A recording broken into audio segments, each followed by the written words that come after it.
ज्ञानतिमिरान्धस्य ज्ञानाञ्जनशलाकया चक्षुरोन्मिलितं येन तस्मै श्रीगुरवे नमः।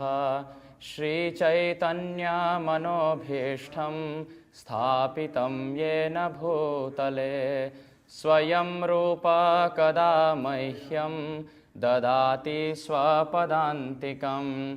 जय श्री कृष्ण चैतन्य प्रभो नित्यानंद, श्री अद्वैत गदाधर श्रीवासादि श्री गौरभक्त वृंद।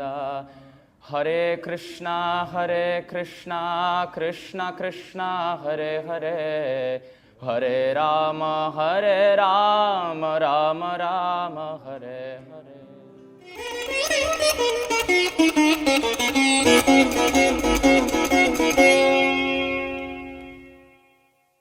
नमस्कार। अथ श्री जगन्नाथ प्रणामः नीलांचल निवासाय नित्याय परमात्मने बलभद्र सुभद्राभ्यां जगन्नाथाय ते नमः। जगदानंद कंदाय प्रणतार्थहराय च नीलांचल निवासाय जगन्नाथाय ते नमः। आज की विवेचना है भगवान कृष्ण के द्वारिका की खोज। यह विवेचना मेरी प्रकाशित पुस्तक डिस्कवरी ऑफ लॉस्ट द्वारिका पर आधारित है। जैसे कि आप जानते हैं, द्वारिका का भारत की सभ्यता और संस्कृति में बहुत ही गहरा स्थान है। सनातन दर्शन के दो प्रमुख स्तंभ राम और कृष्ण की जो अवधारणा भारतीय प्रजा में है वह सत्य है। परंतु यह दुर्भाग्य का विषय है कि 80 के दशक में जब डॉक्टर एस.आर. राव द्वारिका की खोज कर रहे थे तो वे मूलतः बेट द्वारिका के पास ही केंद्रित रह गए।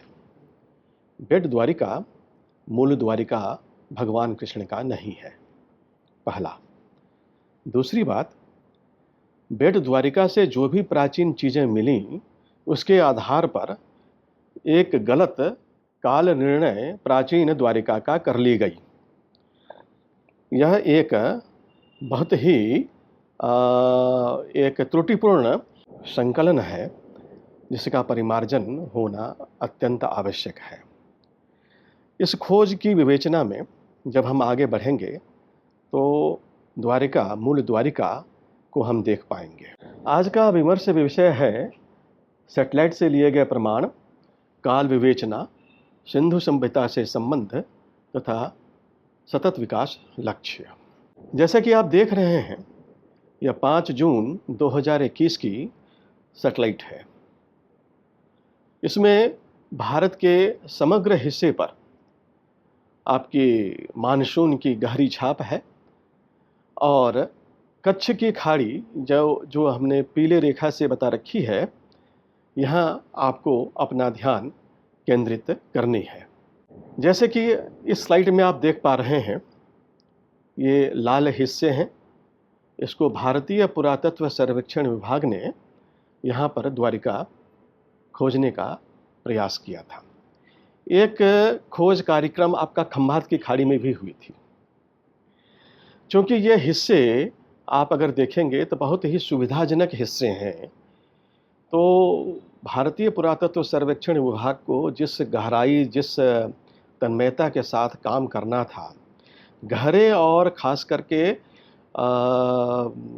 कठिन समुद्र में ढूंढने का प्रयास उन्होंने नहीं किया, जिसका फलाफल यह था कि मूल द्वारिका हम नहीं खोज पाए। यह जो आप हरी रेखा में आप जो चिन्ह देख रहे हैं, यहाँ पर मूलतः डॉक्टर एस.आर. राव ने बेट द्वारिका की खोज की थी। यह आपका हिस्सा, ये जो आप देख पा रहे हैं, ये बेट द्वारिका है। जबकि इस पीले रेखा जो आप यहाँ देख रहे हैं, ब्रेकअप लाइन जो है पीले रेखे का, यही मूल द्वारिका है। और ये कच्छ की खाड़ी है। कच्छ की खाड़ी में द्वारिका लगभग 80% द्वारिका का हिस्सा इस इलाके में है और 20% द्वारिका का हिस्सा इस इलाके में यानी कि उत्तरी सीमा में है।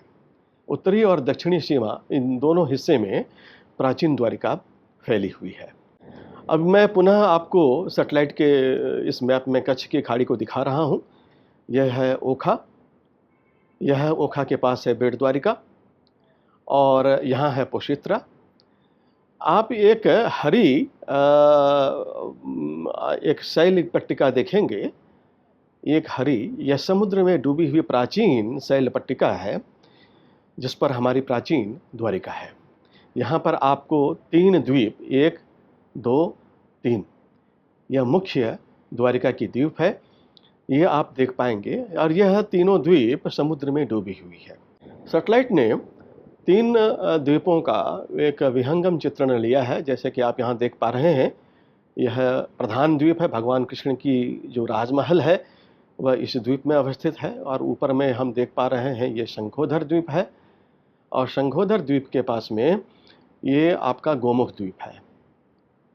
और ये तीनों द्वीप एक विशाल समुद्री दीवार से जुड़ी हुई हैं, जो प्राचीन दीवार है। ये देखिए, अगर आप किनारे किनारे आप देखिएगा, यह प्राचीन दीवार है और इन प्राचीन दीवार से ये तीनों द्वीप घिरे हुए हैं।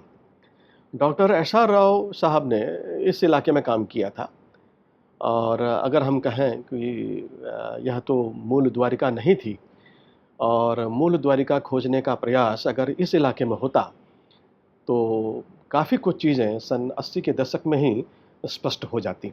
ये देखिए, तीनों द्वीप को घेरते हुए एक प्राचीन दीवार मिल रही है। दीवार कुछ इस तरीके का है, अगर आप देख पा रहे हैं, और यह दीवार बहुत विशाल है, बहुत बड़ी दीवार है। समुद्र की अपनी एक खास भगवान ने एक खास प्रकृति दी है समुद्र को कि नीचे जो चीज़ पहुंच गई वह उसी हालत में उसे सुरक्षित रखती है। ज़मीन के स्तर में अगर कोई चीज़ रहती है, कोई महल रहती है या कोई चीज़ बनावट रहती है तो वह नष्ट हो जाती है, लेकिन समुद्र के अंदर का वातावरण कुछ इस तरह से है कि वह प्राचीन से प्राचीन चीज़ों को भी सुरक्षित रखती है। जैसा कि मैंने आपको पहले बताया, दीवार, ये एक विस्तृत दीवार आप पुनः देख पा रहे हैं और सौभाग्य से इन दीवारों को कोरल यानी मूंगा की चट्टान ने अपना घर बना लिया है। जब हम द्वारिका की चर्चा कर रहे हैं तो कुछ और विवेचना हम करें जो इसी विषय से संबंधित है। सन 2000 में मेरे पिता डॉक्टर झा और उनके विद्वान सहकर्मी डॉक्टर N.S. राजाराम ने पुस्तक लिखी थी द डिसिफर्ड इंडस स्क्रिप्ट। यह पुस्तक वर्ष 2000 में बहुत ही अत्यंत चर्चित पुस्तक थी। यह पुस्तक ने पहली बार विश्व के विद्वानों को यह बताया कि सिंधु सभ्यता के मोहरों में द्वारका और भगवान कृष्ण के विस्तृत उल्लेख होने की जानकारी मिल रही है। अब चूँकि सिंधु सभ्यता में जो विषय मिल रहे थे वो भगवान कृष्ण और द्वारका के विषय में मिल रहे थे, इसलिए तत्कालीन 2 विश्वविद्यालय, एक हार्वर्ड यूनिवर्सिटी में प्रोफेसर माइकल विट्ज़ल हैं और भारत के जवाहरलाल नेहरू यूनिवर्सिटी में रोमिला थापेर हैं। इन दोनों ने खास करके इस पुस्तक की बड़ी आलोचना की। आलोचना में उन्होंने कहा कि भगवान कृष्ण और द्वारिका को तो हम लोग मिथक मानते हैं, वो तो है नहीं, वो तो कथा कहानियों का विषय है।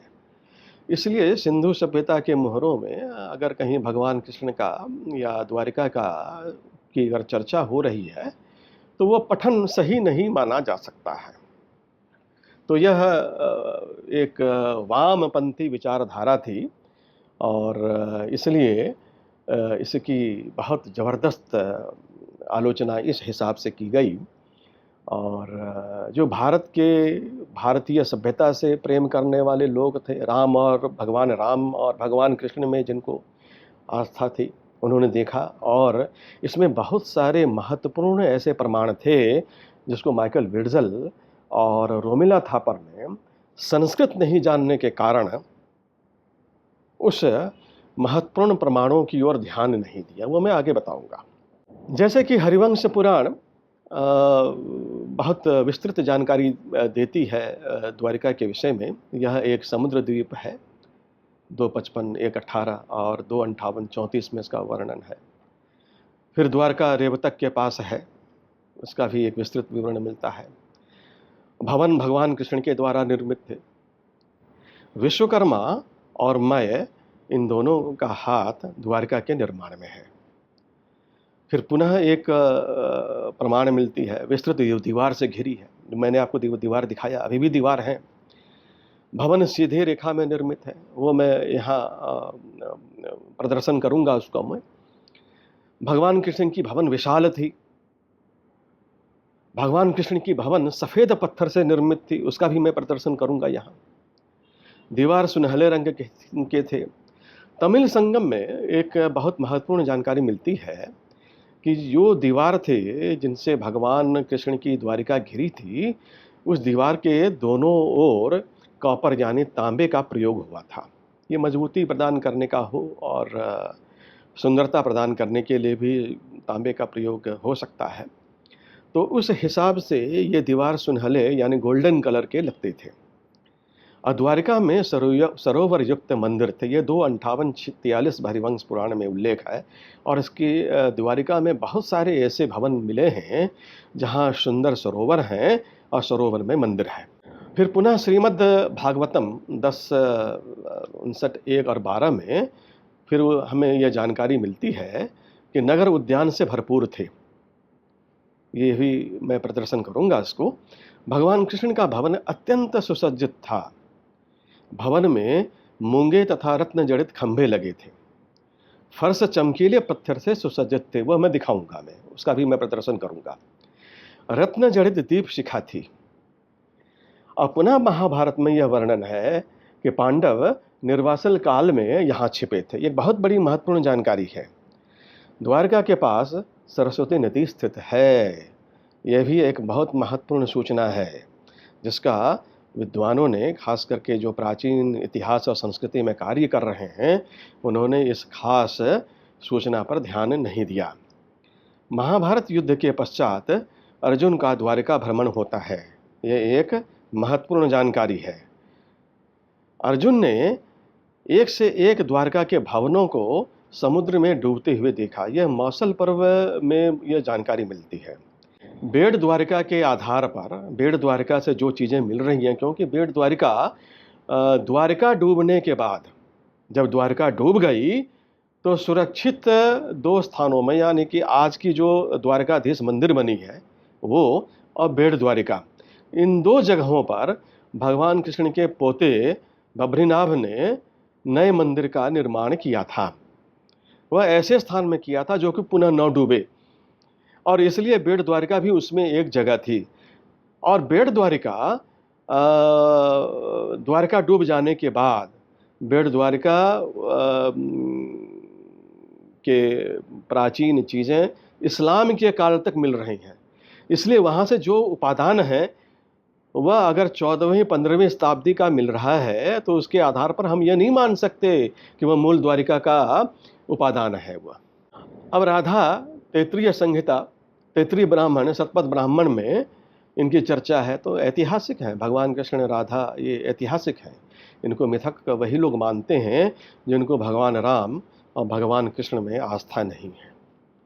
गोपाल का वाजसनेय संहिता, शतपथ ब्राह्मण, कठ, तैत्तिरीय, मध्यांजन में इनका वर्णन प्राप्त होता है। ज्ञात धर्म कथांग सूत्र एक जैन साहित्य है, प्राचीन जैन साहित्य है, जिसमें विस्तीर्ण दीवार से घिरी हुई पोत नगर का वर्णन प्राप्त होता है।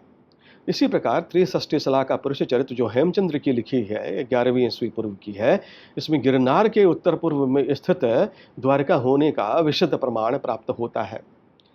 तमिल संगम में द्वारका डूबने के पश्चात लोगों का दक्षिण भारत में पलायन हुई, जो कि चेर वंशज के साथ मिल गए।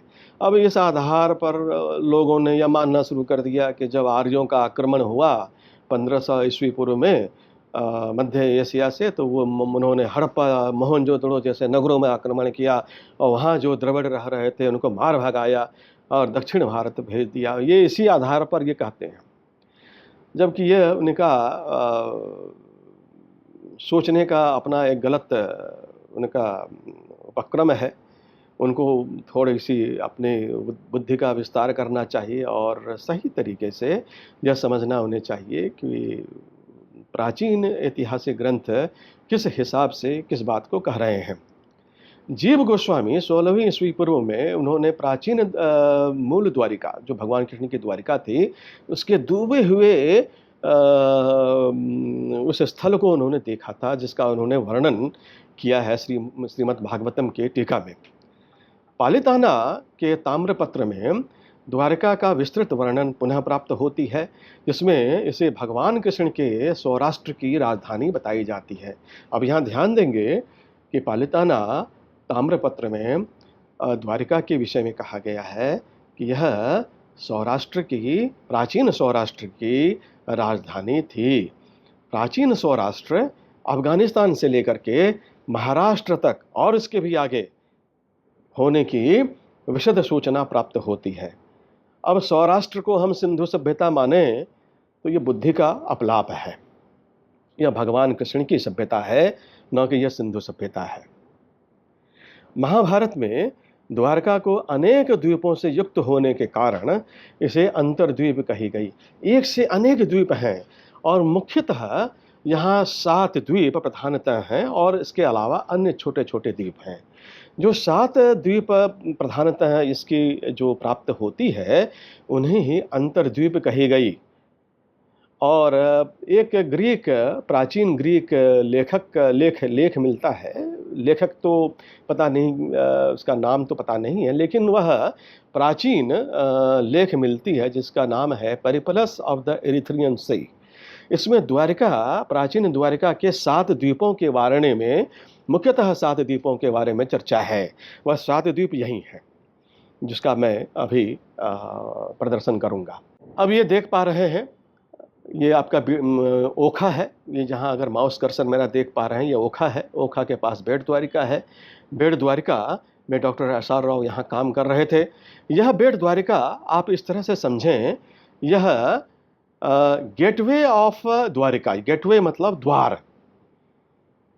जैसे भारत पाकिस्तान का बाघा बॉर्डर आज गेटवे है और दिल्ली पहुंचने के लिए हमें गेटवे का प्रयोग करना पड़ेगा, ठीक उसी प्रकार मूल द्वारिका यानी द्वारिका जाने के लिए बेट द्वारिका एक चेक पोस्ट थी, जहाँ पर मूल जो 2 लोग जा रहे हैं या जो जहाज वहाँ से जो जा रही है, उनके पास प्रमाण पत्र है कि नहीं, परिचय पत्र है कि नहीं, और उसके बगैर उनको अनुमति नहीं होती थी द्वारिका में घुसने का।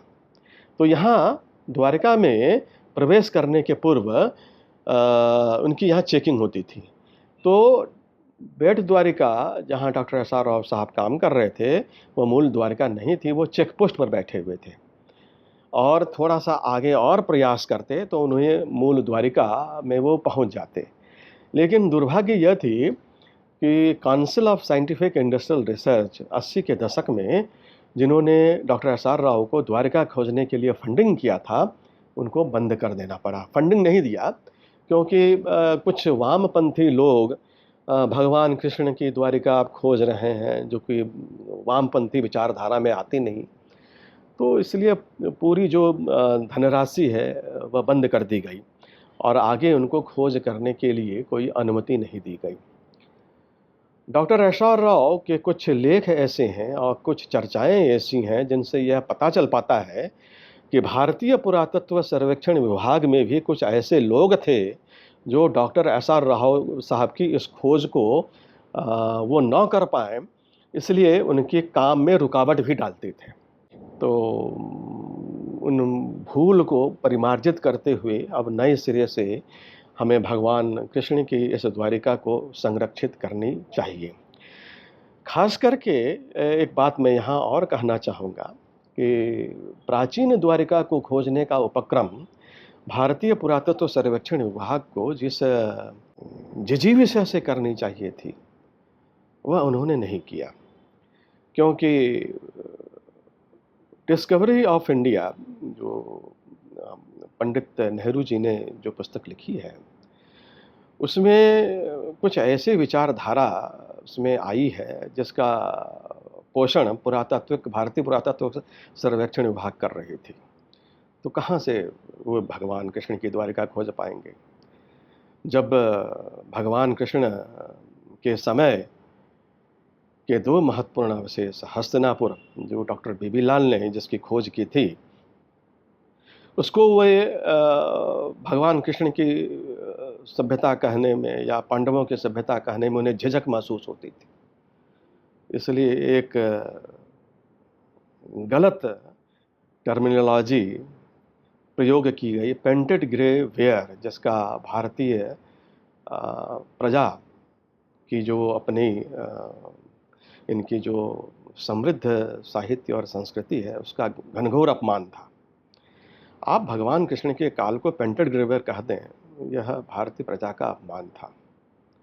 उसी तरीके से पांडवानी किला को भारतीय पुरातत्व सर्वेक्षण विभाग कभी खुल करके यह नहीं कह पाई यह महाभारत के पांडवों की किला है। आप उसकी नाम पट्टिका देखिए, जब आप पांडवानी किला के अंदर आप जब जाते हैं तो इस्लाम के आक्रमणकारियों के नाम से इस किले को बता दी गई। पांडव किला पांडवों का यह था, वह भारतीय पुरातत्व सर्वेक्षण विभाग वो नहीं कर पाई। तो उनके माथे पर यह कलंक रहेगा कि सनातन दर्शन के दो प्राचीन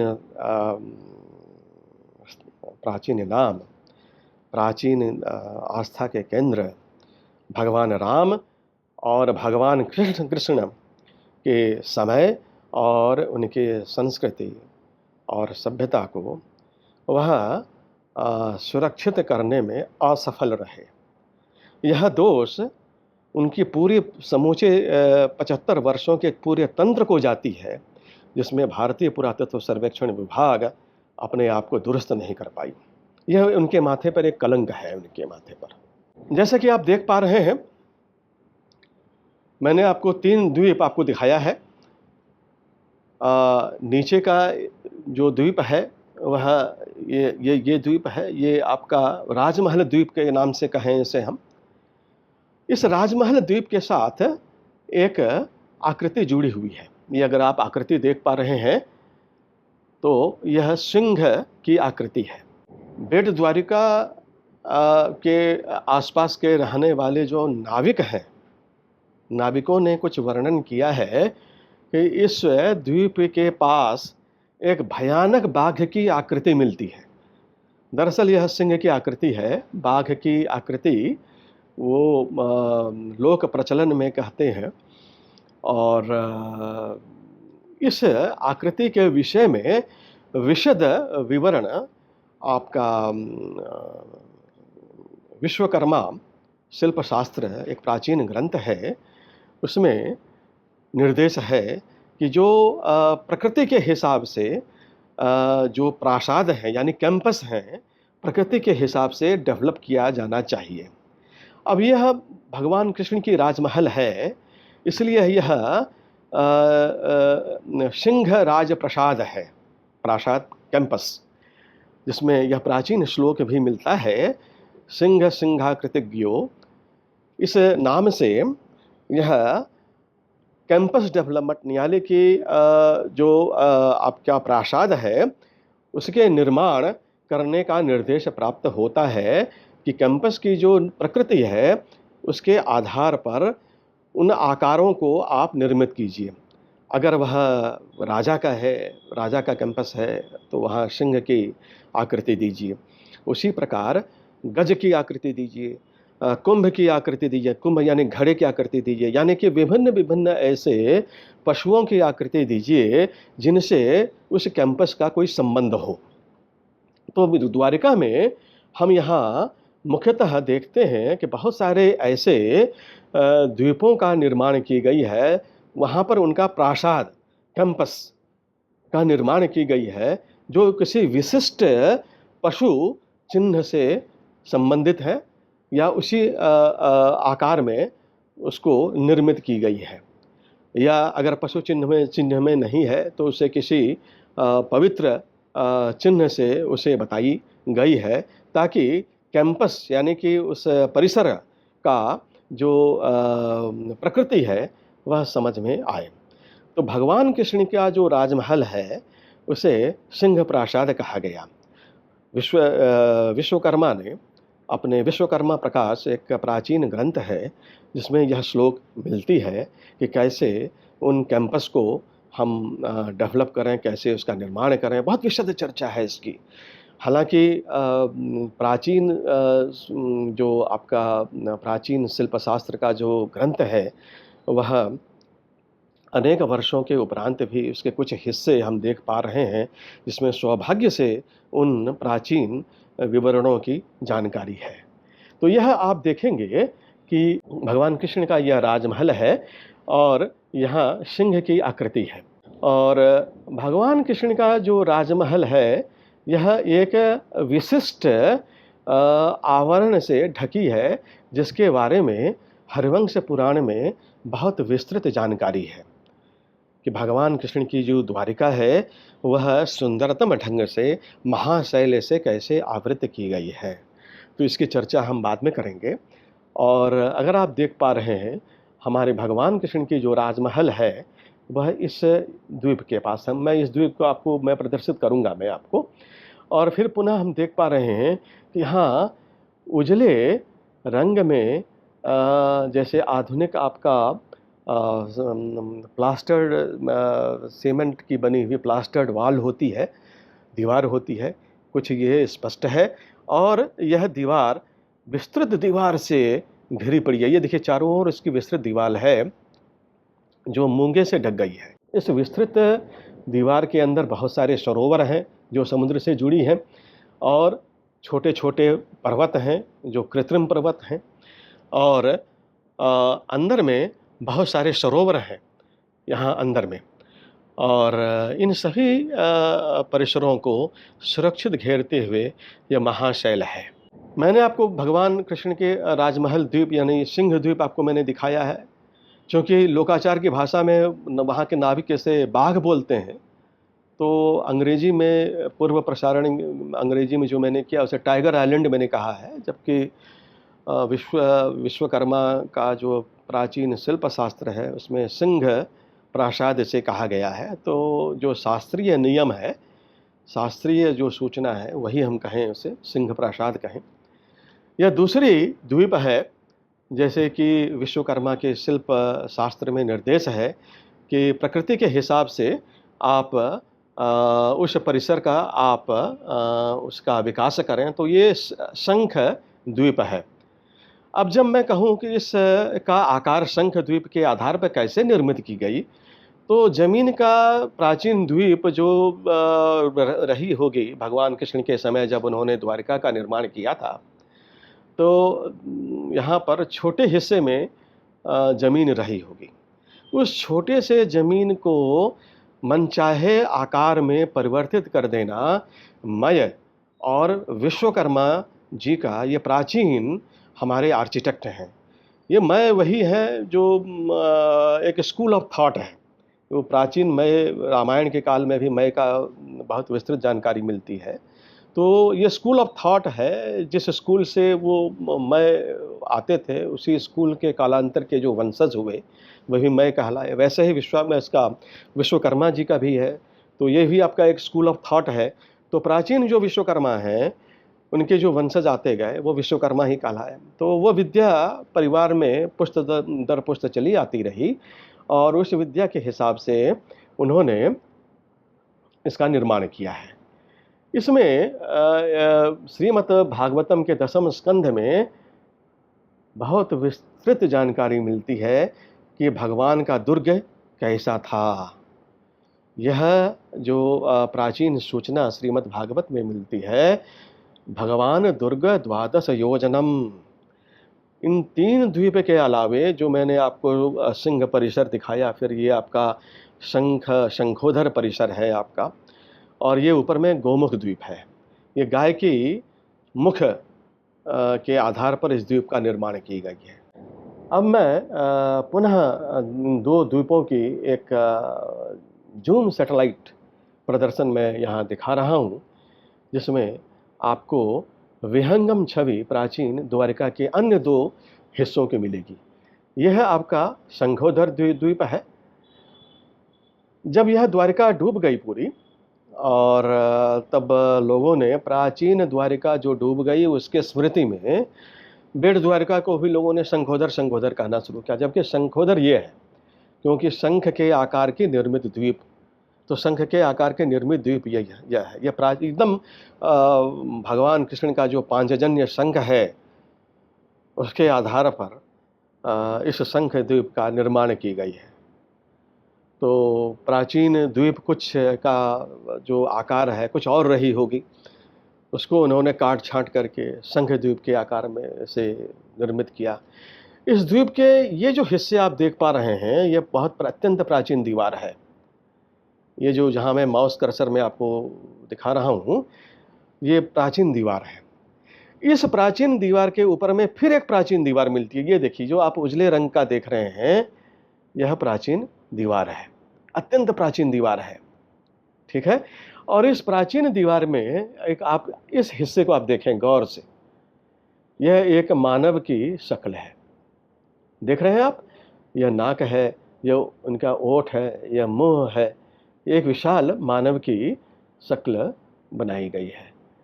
इस हिस्से में जहां मैं आपको माउस दिखा रहा हूं, यहाँ प्राचीन द्वारिका के शहर डूबे हैं, जिसके प्रमाण प्राप्त हुए हैं।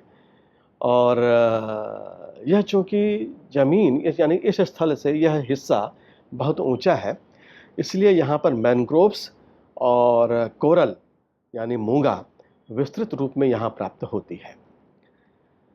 यह जो हिस्सा आप देख पा रहे हैं, यह गोमुख द्वीप है। यह इसका एक सैटेलाइट का एक चित्रण यहाँ ली गई है। अगर आप देखें तो इसका चित्रण बहुत ही सुंदर है। इस चित्रण में ये आँख दिखाई गई है गाय के मुख में, और ये आईब्रोज है इनका, हाँ, ये बाल है।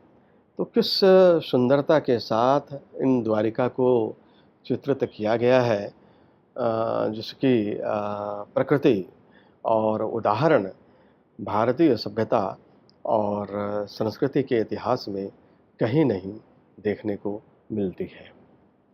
सौभाग्य से आधुनिक वैज्ञानिक जो मूंगे पर जो काम कर रहे हैं, कोरल रीफ पर जो काम कर रहे हैं, उन्होंने ये पाया है कि इन दीवारों पर, जहाँ मैं माउस अपना घुमा रहा हूँ, इन दीवारों पर प्राचीन मूंगे ने अपना घर बना लिया है। तो भगवान कृष्ण की जितनी भी द्वारिका के द्वीप हैं, जिसको अंतर्द्वीप कही गई है, जो 7 द्वीप हैं, और इसकी जो प्राचीन दीवार है उसको मूंगे ने सुरक्षित रूप से अपने घेरे में रखा है, इसलिए वो दीवार भी सुरक्षित है। लेकिन प्राचीन वैज्ञानिक, आधुनिक वैज्ञानिक यह नहीं समझ पाए कि एक निश्चित अवस्था में ये मूंगे का पैटर्न क्यों मिल रहा है, क्योंकि वे दीवार थे, दीवार पर ही मूंगा मिल रहा है। यह आपका कच्छप द्वीप है आपका।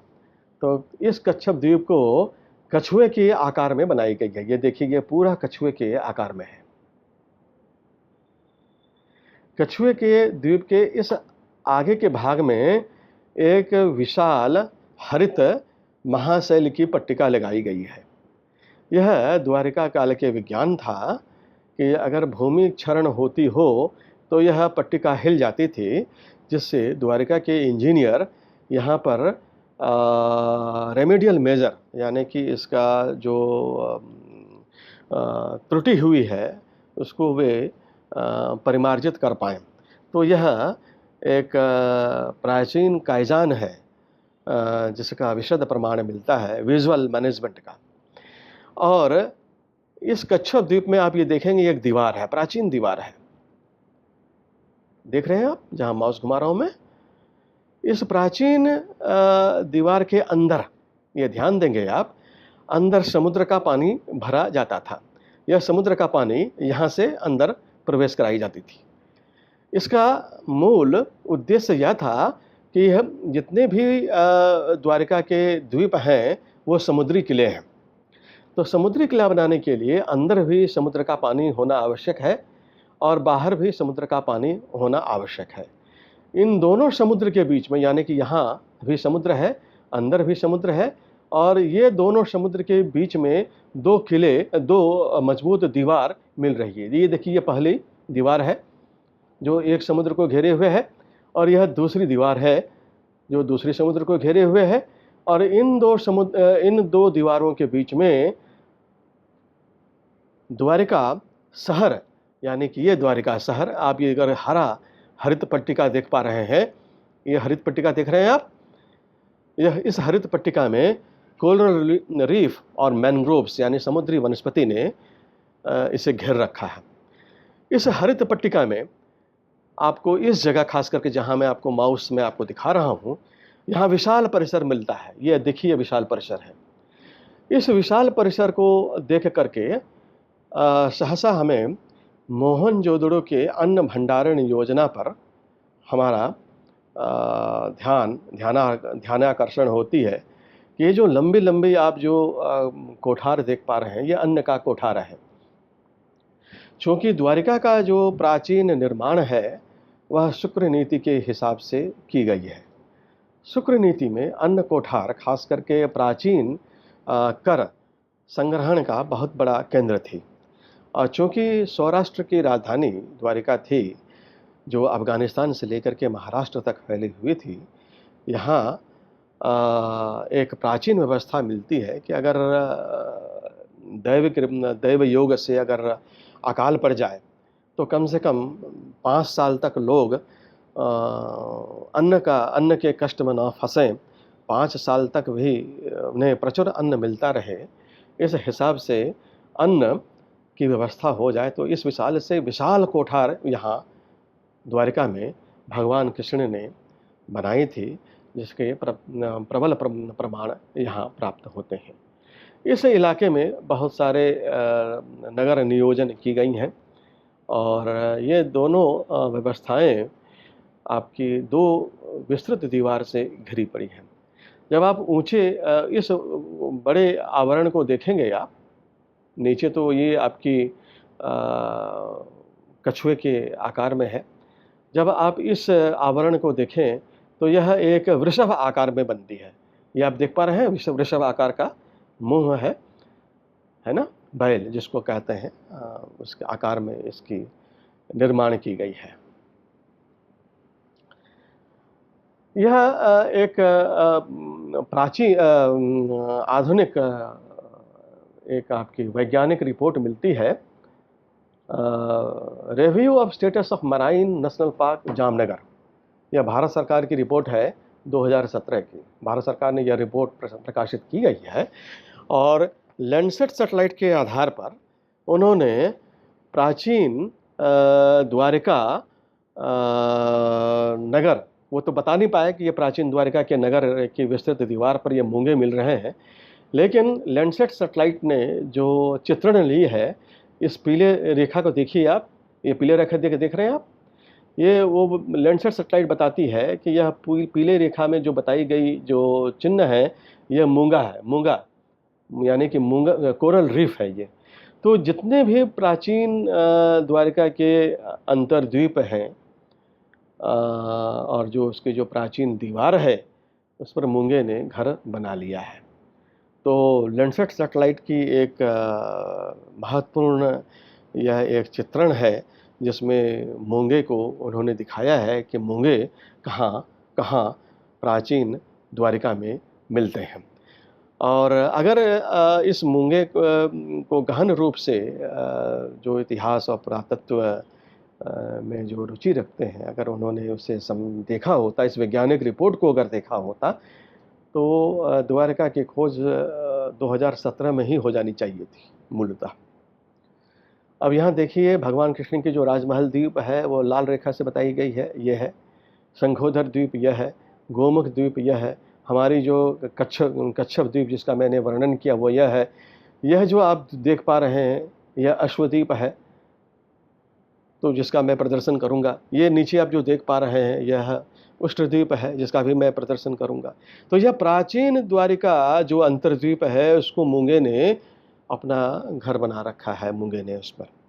तो एक चूँकि मूंगा है यहाँ, इसलिए वह प्राचीन चीज़ें उस मूंगे के अंदर में सुरक्षित हैं। अब मैं भगवान कृष्ण के राजमहल में वापस लौटता हूँ। ये भगवान कृष्ण की राजमहल है, और जैसा कि मैंने आपको बताया है हरिवंश पुराण में एक प्राचीन उल्लेख मिलता है, अतीव रम्य शोथासीद वेष्टितः वर्णन प्राप्त होता है, जिसमें है भगवान कृष्ण के राजमहल और उनके द्वीप यानी उनका जो सिंह प्रासाद था वह एक महाशैल से आवृत होना बताया जाता है, जो कि अतीव रम्य था, यानी कि बहुत ही सुंदर था। अब अतीव रम्य शब्द का जब प्रयोग यहाँ पर हरिवंश पुराण